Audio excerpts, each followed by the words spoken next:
So, hi everybody. It is my honor to introduce our distinguished keynote speaker today, Dr. David Dupuis.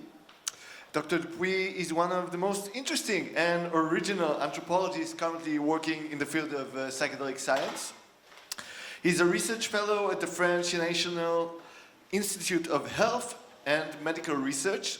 He's trained both as a social anthropologist and clinical psychologist, and works at the intersection of anthropology, cultural psychiatry, and psychedelic studies, combining ethnographic methods with interdisciplinary collaborations across psychiatry, psychology, phenomenology, and cognitive neuroscience.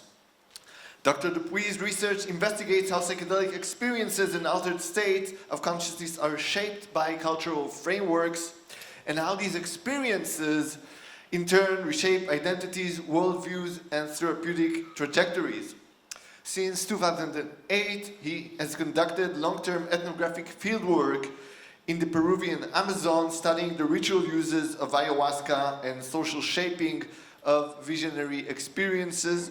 More recently, his research has expanded to psychedelic-assisted therapy trials in France and Europe.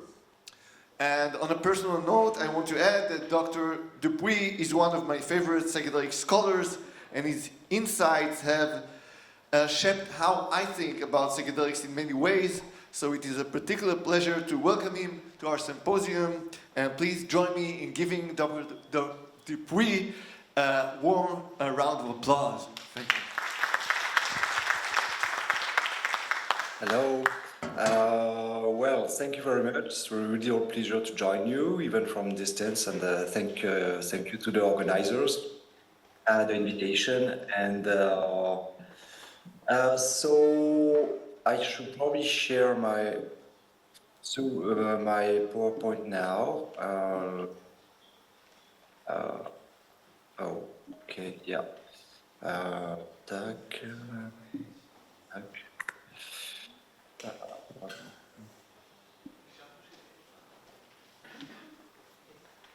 Okay. Can you see it? Is it okay? Yes. Okay. Great. Okay. Well, so my talk today is titled From Vision to Meaning: How Psychedelic Experiences Become Religious, Therapeutic, or Pathological. So I would like to begin by displacing a bit Huxley's question. All of you probably know about the hypothesis of Aldous Huxley as the brain as a reducing valve, and the mescaline and psychedelics opens it. And this model has been translated recently from predictive process perspective, with the idea that psychedelics should relax the priors that filter perception. So, okay, fair enough, but my question for that talk would be not to explore whether the valve opens, for sure, but what world rushes in it when it does. And I will explore like 3 different worlds that can pop up from the psychedelic experience. One will be conversion, because like for some, psychedelic experience is lived as an evidence of a spiritual order. The second one will be healing, because for others it becomes a treatment that has worked. And for a third category, it will be a pathological experience. For some people, psychedelic experience becomes a wound that will not close.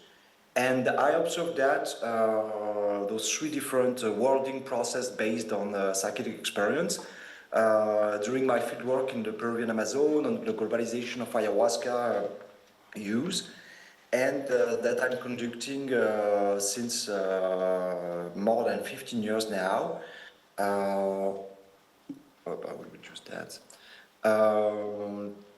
Yeah.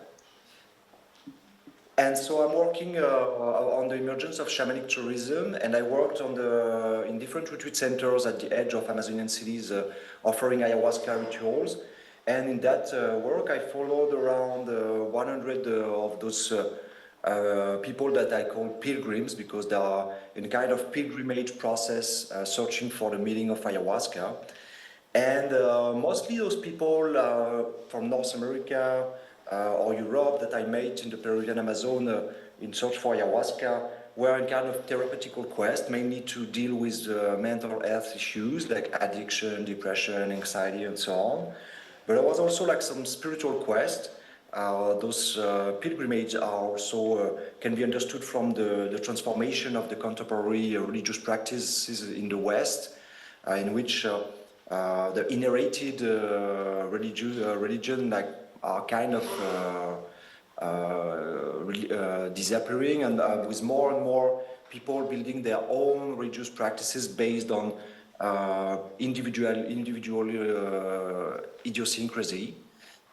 So they will pick some element of Catholicism, Christianism, and maybe Buddhism, and then shamanism. So a lot of those people who go to the Amazon to take ayahuasca, they are going there in order to be initiated to so-called Amazonian spirituality, and also some people are going to the Amazon also for kind of political purpose, with that idea that the Western modern societies have a problem with the relationship to nature, with the global ecological crisis, and so there is that idea to meet indigenous people who are like considered as animists, so who are like giving interiority, attributing intentionality and agency to non-human beings. So there is also that idea to go to the Amazon and to take ayahuasca in order to meet a different way to relate with what we call nature in the West. So I did field work in Peruvian Amazon for years now on those ayahuasca retreat centers, and in most of those ayahuasca retreat centers, now there is a quite standardized protocol. So people participate to purgative rituals. They use emetic plants. So you vomit, it's supposed to be a cleansing process. There is dieta, days of isolation and fasting in the forest while you take other plants. And there is ayahuasca ceremonies, of course. And something which is quite particular in those settings which are designed for those international clientele is the sharing cycles. While among indigenous people there is a lot of secrecy about the ritual experiences, among those settings it's highly valued to share about your experience, to speak about. So the day following the ritual of ayahuasca, people are invited to share their experience, and then some local epistemic authorities will interpret the experience. And we'll see that that loop between the night ceremonies and the morning sharing cycles are very important in what I will show you today. So, first part will be based on a case that I will call Violaine. And Violaine is a 19 years old French language student from Paris, and she's suffering from anorexia and bulimia. She had hospitalization, medication, psychotherapy, and but she couldn't really deal with this. So she has been in 2009 first time in the Amazon to take ayahuasca, but she has been disappointed by the experience. And so she goes to Takiwasi, the main institution that I will talk to you about today, which is a drug addiction treatment clinic founded in the Peruvian Amazon by a French MD who aimed to articulate ayahuasca, Amazonian traditional medicine, psychotherapy and biomedicine to treat drug addiction. But Takiwasi has also been one of the first ayahuasca retreat center who designed some what they call the seminars, which are done for that international clientele traveling to meet ayahuasca. So she came to Takiwasi to find a solution to her problems. And so she had that first ayahuasca experience in which she laughs, she cries, and during the next day sharing cycle, you can see here like an extract of this sharing cycle. And Violaine said that she felt very bad, very sad, that she had doubts. And so the officiant asked her, like, so you laugh, you cry, without knowing why, because he asked, like, why did you cry? I don't know. Why did you laugh? I don't know. Maybe it was the plant who was playing with me. And the officiant said, okay, you laugh, you cry, you don't know why. How do you know that it's the plant who... and she doesn't know. And the officiant say, okay, this is not ayahuasca. There is a negative presence here. and nothing should be in your body that does not belong to you. And then he develops the idea that there is a malevolent being inside her, and which is pushing her to behave without, and she's not aware of it. So this sequence is a diagnosis that I frequently observed in Takiwatsi, which is the diagnosis of infestation, which is a local etiological category, which is based on Catholicism. It's thought as a kind of light way of being possessed. So the idea of infestation is that social moral infractions will like open what they call the energetic body, and so consequently some malevolent spiritual demonic beings can enter in your body and then influence you, influence your thoughts, your behaviors, your ideas, your emotions, and so on. So so there is, in that sequence that you can see, there is a clear symmetry between the officiant, who is clearly able to see the invisible and name it, and the participant, which is confused and doesn't know. So then, during that speech group, Violaine is invited by the officiant to investigate her own biography. Like the officiant said, like maybe this comes from your family, your childhood. You will have to explore the origin of the intruder.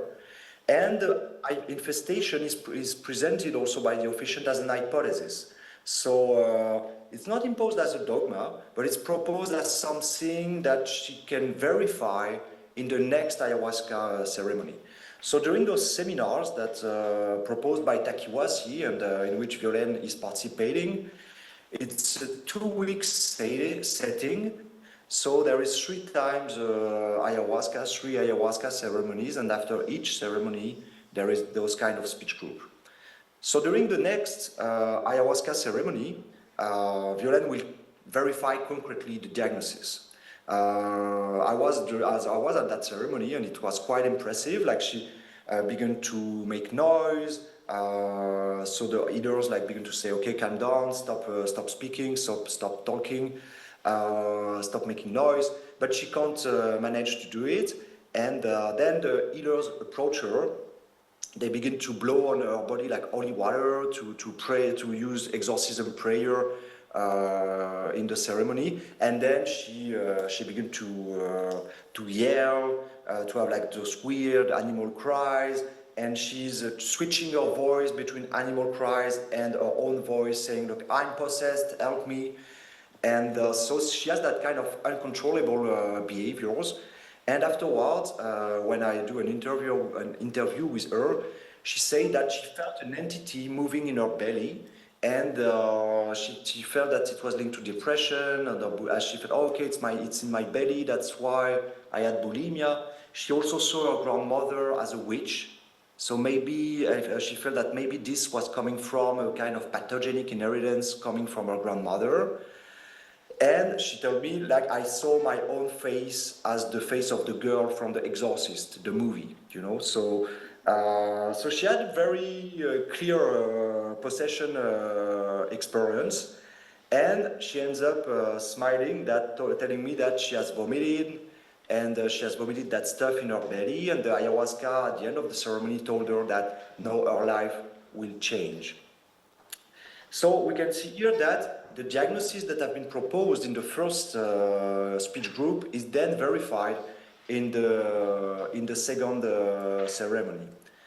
And this is something that I observe very frequently in Takiwatsi. So Takiwatsi is really shaped by this infestation category. So this is shaping the use of ayahuasca, which is thought as a kind of exorcistic practice.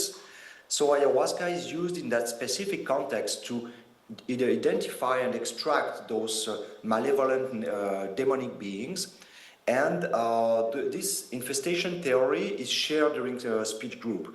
And what I observed during those 2 weeks seminars is that even if those possession behaviors is only concerning a minority of participants, I would say between 15 to 20% of the participants, most of the participants of the seminars of the ayahuasca during the ayahuasca ceremony will discover themselves as infested by demonic beings and discovering the influence of those beings in their own biography and their daily life.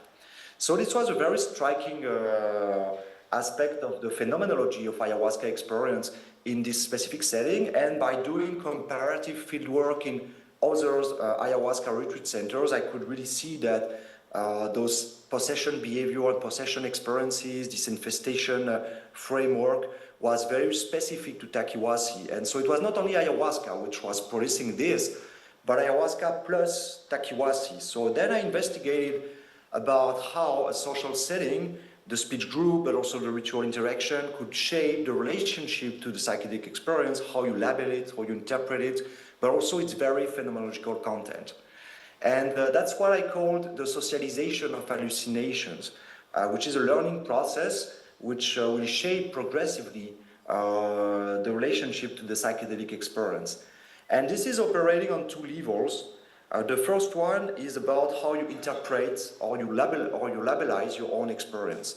And this is happening mainly through the sharing cycles, because during the speech group, there is a set of discernment criteria that are shared, which lead the people to be able to detect the identity and the presence of usually invisible beings that are manifesting themselves during the ritual. For instance, the demons can manifest themselves through sensations. For instance, if you feel very cold during an ayahuasca ceremony, it's supposed to mean that there is a demonic presence here. Emotions also, like if you have fears, for instance, this is indicating that there is a demon around here. And also cognition, if you are despaired, for instance, if you're hopeless, this is supposed to be the influence of a demonic being.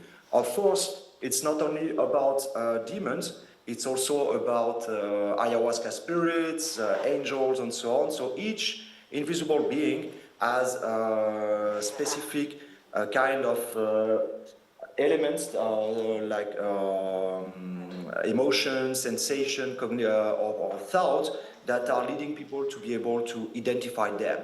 So the thing is that those elements are shared during the speech group in front of everybody. So then, if I don't know, if for instance somebody say, okay, you know, you felt really cold yesterday night, but you know this cold is produced by demonic beings.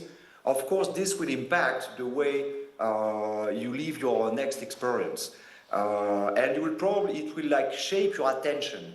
Like it will lead your attention to some elements like cold, and you'll probably like detect and identify the cold, but you will also like categorize differently this cold, not only as just a body feeling, but also as a kind of concrete sign of the presence of a demon.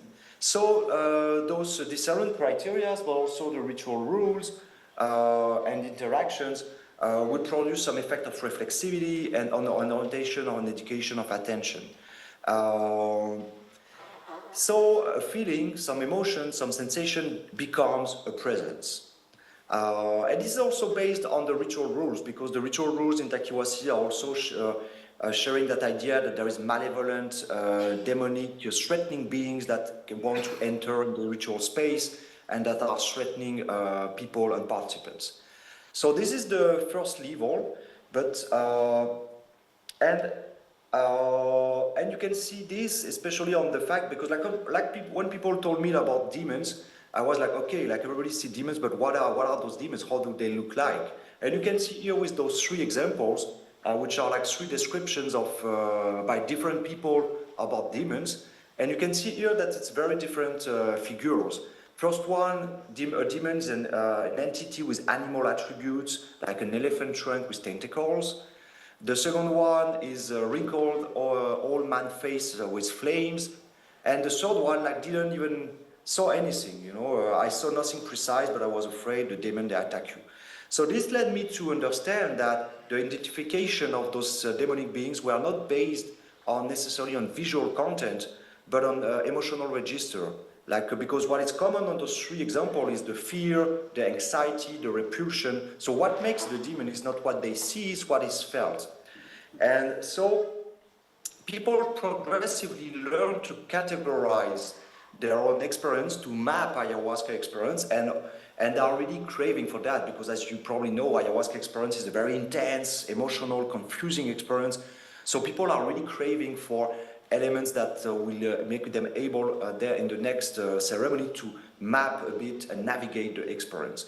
So this is the discernment grid. So in Takiwasi, the healers used some elements of the discernment criteria coming from Catholicism.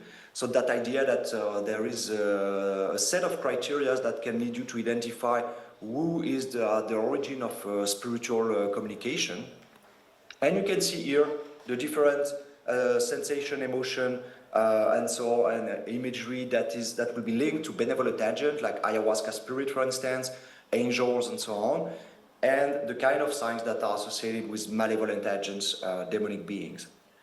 But this is not only the relationship to ayahuasca experience that is framed by the social setting, it's also the very content of the vision itself.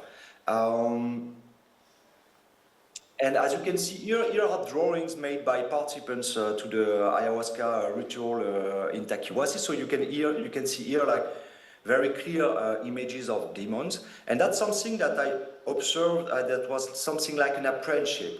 Like the beginners were only having sensation, fragments, vague shapes, and more people were experienced. More and more they could see full scenes with named figures, identified figures, articulated storylines like spiritual fights between angels and demons and so on. So this is underlying that the socialization of hallucination is also reaching the perception itself, reaching here like the debates on what we call cognitive penetrability of perception, to what extent your belief or expectation or past experiences can shape the very content of our perceptions. It's highly debated about regular perception, but this case like underlying the fact that with psychedelic experiences, it seems that is probably the case, and that the expectation mainly shape progressively the very content of what is seen and experienced. So this can invite us to approach psychedelic experience as a kind of amplified case of pareidolia, you know, the experiences in which you can see, for instance, faces in the clouds. And so this can be explored from a Bayesian model and with the idea that the psychedelics relax internal priors. So exogenous constraints like iconography, discourse, expectation, and so on can gain structuring power. So it's not just the interpretation which is aided after the experience, the psychedelic experience, is the very perceptual content of the psychedelic experience that is composed by the social setting, the ritual interaction, and the discourses. So here there is a loop. So the authority will announce a diagnosis, okay, for instance, as violent, there is a demon here, and then progressively the visionary experience will be conforming to what was announced, and then people begin to have like a concrete and tangible verification of the diagnosis proposed by the local epistemic authority. And I saw a lot of those European people going to the Amazon to meet ayahuasca, entering in that loop of a verification loop. So there is the diagnosis, as Adrian as an example here, and you receive a diagnosis of infestation, and he doesn't believe it at the very beginning. He say, okay, this healer is probably paranoid, he's obsessed about demons, or maybe he sent me that to make money, and so on. So the healer said, okay, you know, it's just what I say. You can ask to ayahuasca to show you the demon, if you have one. And so people take that belief in a kind of quotation marks. So they take it like conditionally, and then they will verify it experientially in the visionary ritual. So there is here Hacking's looping effect, but which is embodied. So the diagnosis produces the sign that confirms the category. And then let's explore the regimes of meaning that can be deployed from those so highly socialized psychedelic experience. So for some people, as Adrien, it will believe there's a conversion. So as I was, so Adrien was going, so at the very beginning was highly skeptical about the diagnosis, and then after participating to a dieta on more ayahuasca ceremonies, he then saw faces that he saw in a mushroom trip that he had a few years before in France, and he then understood that those faces that he saw during mushrooms were the sign of invasion by malevolent entities. So then, at the last interview, at the end of the seminar, he told me, okay, no, I understood, I had those beings in myself, and you can forget what I told you when I was skeptical about, in the very beginning of our interviews. It was my demons that were pushing me to say that. And so there is a kind of conversion to the worldview that is proposed in Takiwasi, which is highly inspired by Catholicism. So adhesion, conversion here is not a belief, but a verified proof. And even the doubt of Adrien is revealed by himself as a symptom by the end of the seminar. For other people, like Violaine, the experience will be lived as a healing process. She will understand her own bulimia and eating disorders from that demonic framework. For instance, she say at the very last speech group, okay, now I believe in demons, and by the way, it's true that it had already occurred to me with the bulimia that I was doing some stuff that I couldn't understand, that I couldn't control. I knew that there was something inside me dominating me.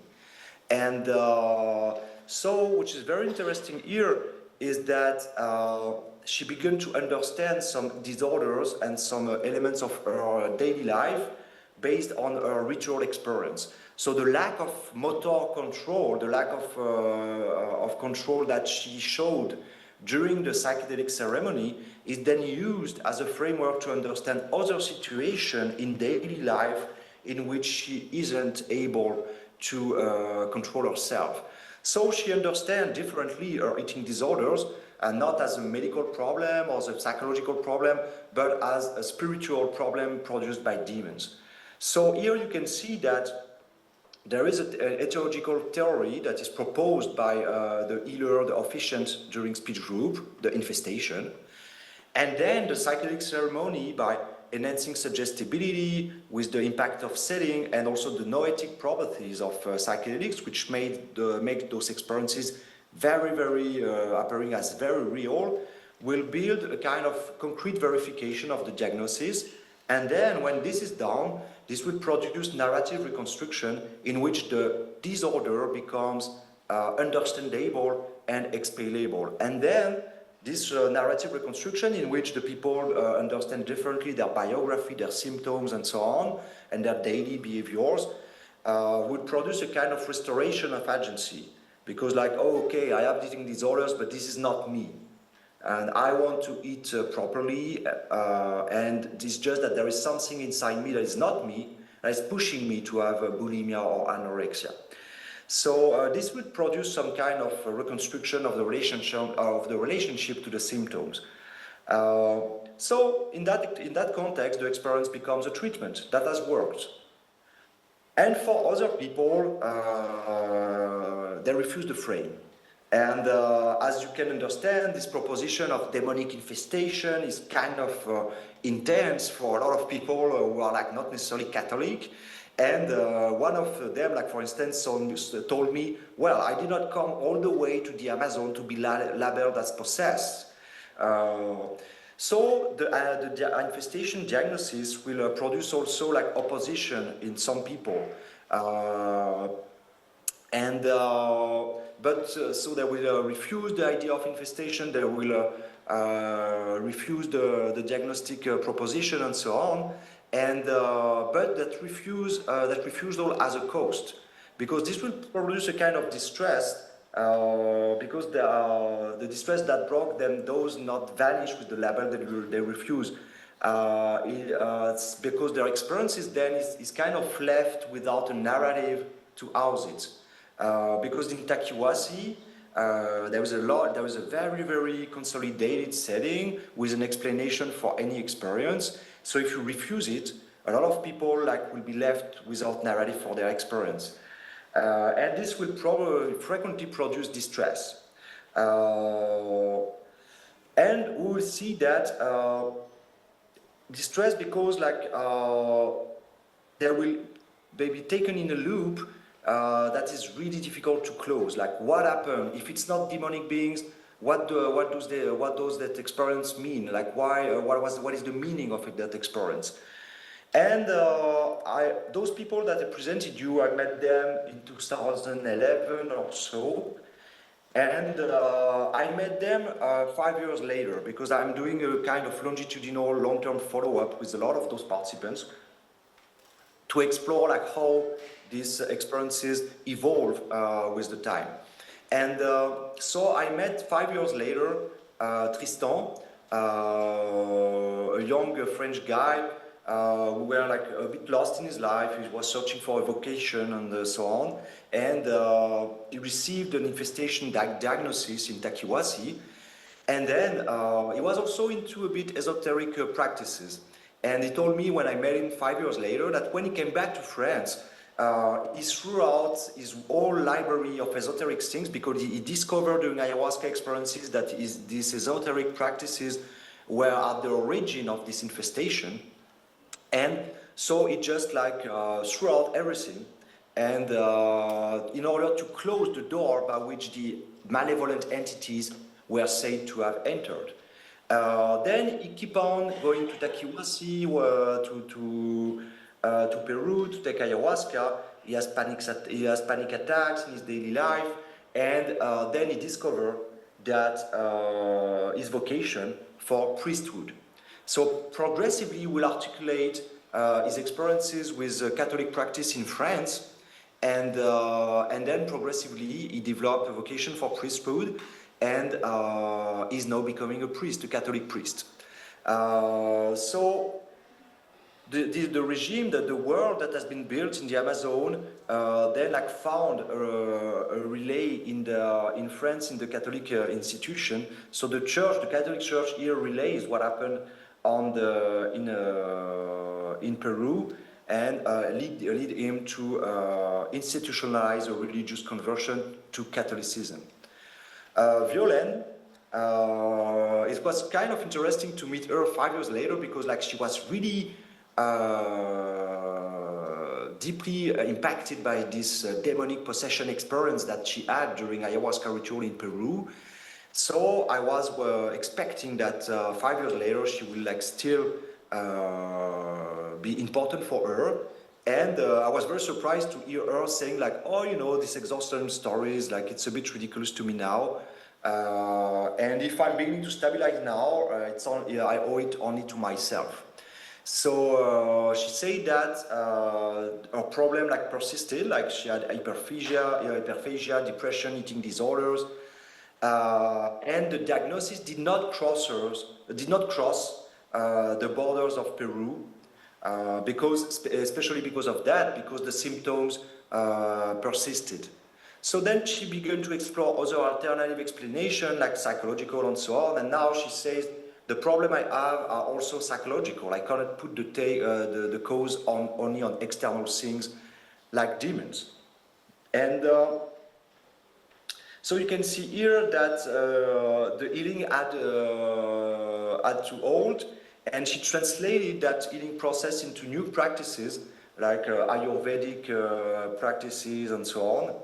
And but an interesting aspect is that she said, I don't know, at the very end, when I was young, I practiced spiritism, and maybe that's what put the parasites, the demonic beings in me, I don't know. And on the same sentence, she says, demons are just fears, I don't believe in them. So you can see here the ambivalence, the difficulty to choose definitively for an explanation. And about drift, I met Karim, another pilgrim, 5 years later, and he discovered when he was in Peru the fact that there was sorcery in his family. He's a French guy with from Algerian Muslim origins. So he discovered there was kind of Algerian sorcery in his family, and during ayahuasca rituals in Peru. And then after coming back in France, during 2 years he was wandering, searching for magnetizers, exorcists, and so on, to try to deal with that. But he said to me during the interview, I don't know if it's true, those demonic sorcery stuff, but what is sure is that it did not heal me, because he kept having those symptoms that led him to Peru, which was like panic attacks and depression. And then again, like the frame migrated, he began a psychoanalysis, and then he used Freud and Jung as new grids, and he said to me like, is what I saw as an external entity, not a dark part of my own person. But on the same, on the other hand, he also says that part of me still believes completely in it, as Violaine.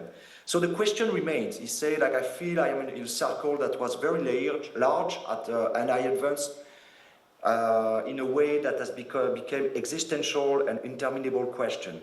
So there is a meaning left here without keepers, and this kind of experience has been interpreted in France by the public authorities as a kind of shamanic drift, sectarian indoctrination, emprise, mental manipulation, and so on. So a lot of pilgrims, when they come back to France, re-enter this frame, and some requalified their experience that they had in Taquihuasi in Peru, which was felt at the beginning as a revelation. They reinterpret it as an illusion, or even maybe cultish manipulation. So you can see here, like, it's 3 different experiences: conversion, healing process, or drifting process.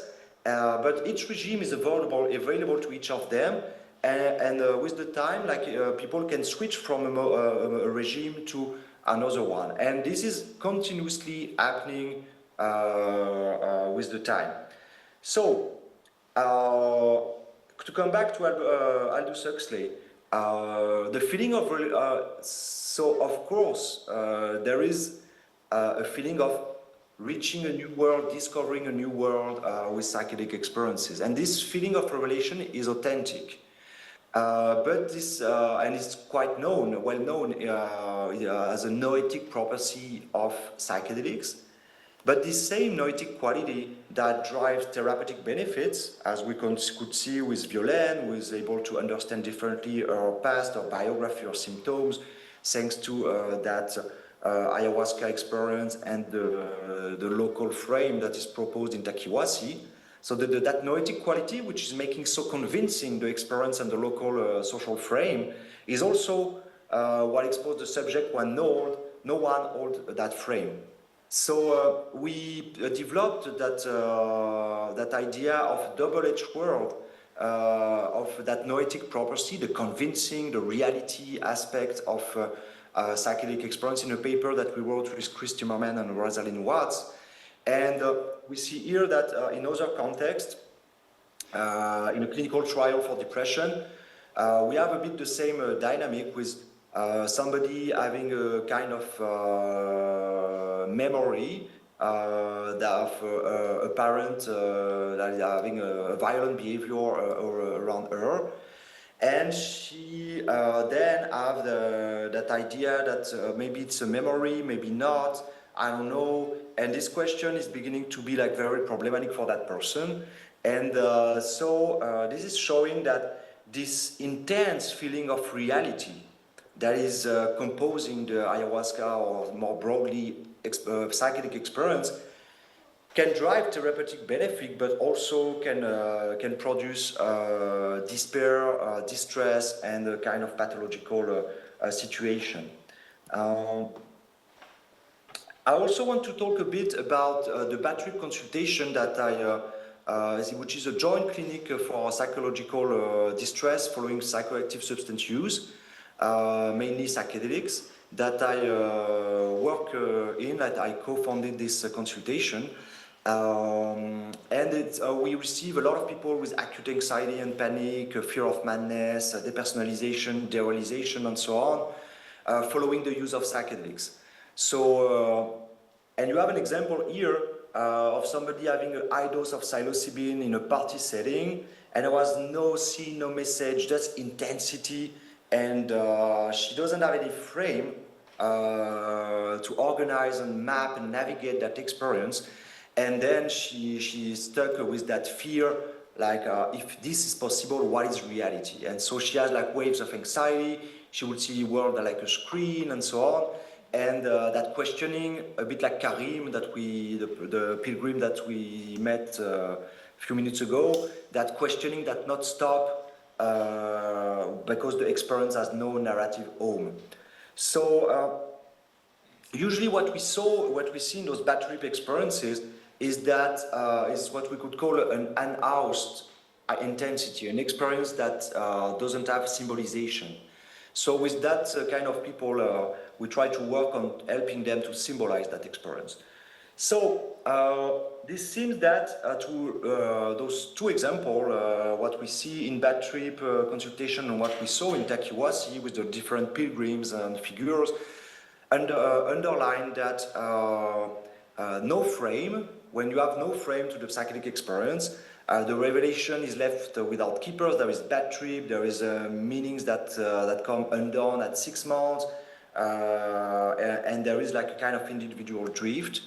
And when there is the full total frame, as in Takiwasi, when there is a full consolidated explanatory model, the psychedelic experience is a bit captured. There is a kind of implicit conversion that is not necessarily people consented to, and there is the risk that the state, the public authorities worries about what they call cultish driftings. And the thing is that consenting to take ayahuasca is not necessarily consenting to be inhabited by the worldview of the healers. So between those two risks, no frame or total frame, we propose with Chris Timmerman and Rosalind Watts that idea of psychedelic apprenticeship with the core skill, which will be what we call the gentle touch, which means like for facilitators of psychedelic experiences, a gentle agnostic respect for what the experience delivers. So it doesn't mean like we need to dismiss the insight or endorse it as a fact.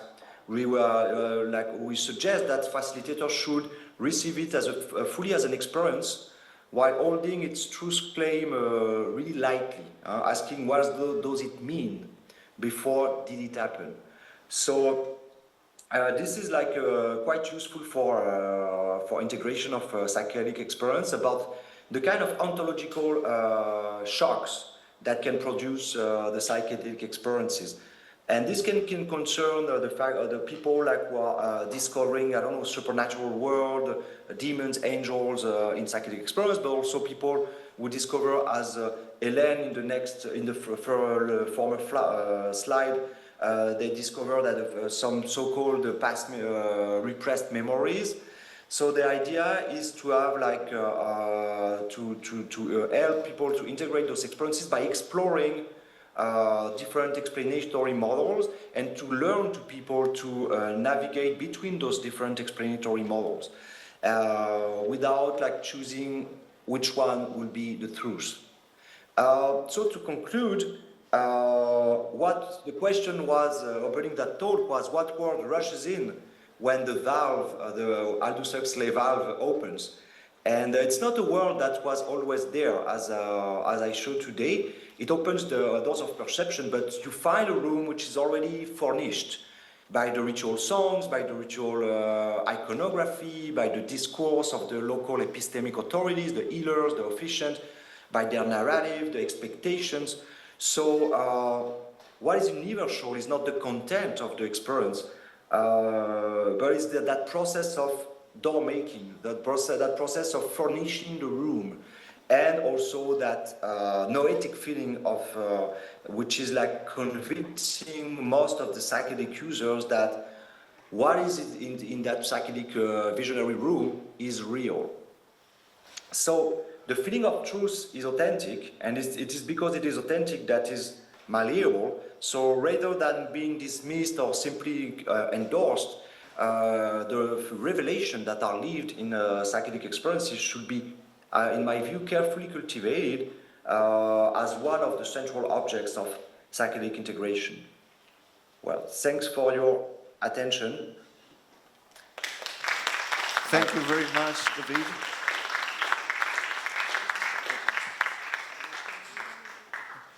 Thank you so much, David, for this compelling, edifying, and super interesting talk. We do have some time for questions, so I wonder if anybody here has questions for David? Well, maybe I'll start with one, which is, first of all, I want to thank you for this movement that you're bringing to psychedelic space, which is demystifying these insights, and you point to the ways in which they are culturally constructed and non-absolute, which is a good balancing act to the way that they come forth to individuals when they appear. But I want to push you on that last slide there. So you say it's both authentic, but it's also a room that's furnished in a way by incidence or coincidence, by what's there. So it could be demons, or it could be another worldview or framework. So how could it be both authentic and something that's so socially and culturally constructed? Yeah, that's the point. The thing is that experientially, phenomenologically, there is that feeling of authenticity, there is that feeling of reality, which is a very strong metacognitive feeling that is composing the most of the psychedelic experience. You don't have the feeling of seeing illusions or whatever. You really have mostly the feeling of discovering a world that is real and that you didn't know. But on the other hand, this world is, as I try to show today, on the other hand, this world is deeply shaped by the social interaction, the personal expectation, but by the set and setting, finally. And so there is that challenge, that ethical challenge, and that is surrounding the psychedelic experience, because you have, on one end, that feeling of authenticity, of reality, while a huge part of this experience is composed by local expectation, social frame, and so on. So this is, asking the question like, should we consent not only to take ayahuasca, but also should we consent to the local worldview, the local cosmology? And should we be informed before that, okay, you take ayahuasca here in Takiwasi, but you should know that here we have that theory about demons, and you will enter in that world full of demons, and the solution is conversion to Catholicism and so on. So do you consent to that? And probably we should ask that question before. Yeah. Thanks so much, David. Thank you for the talk. It was really interesting with the questions of authenticity, and I like one of the things that intrigued me with sometimes it's complexity, and I wondered, can you hear me? Should I go to the? Okay, and I wondered how complex is this whole world of demons that they give to the people? Do they have the names? Do they expand this a kind of in like hierarchy or in that kind of thing to the participants, or they just like they take the stance of I know and this is a demon, or how complex is this whole world that they give, or the reality they draw to these participants? So the healers, the officiant, has a very complex and elaborated cosmology, so which is mainly inspired by Catholicism, but a Catholicism which is mixed with mestizo Peruvian shamanism, and so on. So there is a hierarchy, and there is a complex view on what are demons, the spiritual fight between demons, angels, God, ayahuasca spirits, what are the plant spirits in those cosmology and so on.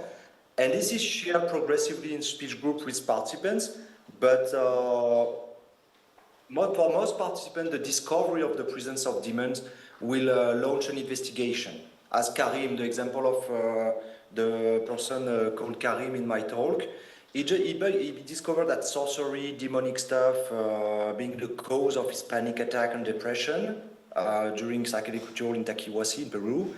And then he kept on doing 2 years trying to understand where exactly does it come from which part of my family, what is this demon, on which domain of my life this demon is impacting myself, which kind of emotion, thought, and so on.